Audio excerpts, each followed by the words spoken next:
maanta waxaan halkan u joognaa xafiiskayga mashruuciyaashu wada midda koowaad basari baan sheegay oo 2,600,000 lacagtaana waxaan siinaynaa ilmaha iskoolka secondary bis insha Allah waxaa kaloo bixinayaa gurubyaashii gabdhaha ama dumarka oo 7,800,000 hadda ka horata lagu soo wacay hadda og tahay inaa ku guuleysatay gurubyaashan waxaan ku baryayaa inaa xafiiskayga imaadid oo qaadatid sheegada hadda helinna insha Allah gurubka dambe inaa ku jiri doonto mise kan dambe aan isku dayaynaa waxaa kaloo gabdhaha iskoolka u keenay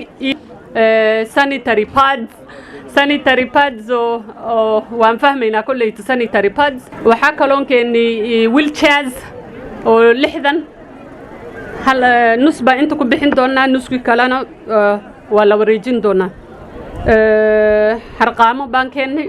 sidii camal nus baan inta ku bixinaynaa nusku kale oo 60 ayagana jikos waxaa kaloo ku darsanaya arinta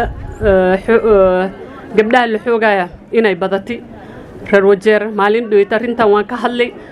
haddana waan inga baryayaa wixii qofkii gabar dhali gabadhiisa inuu ilaaliyo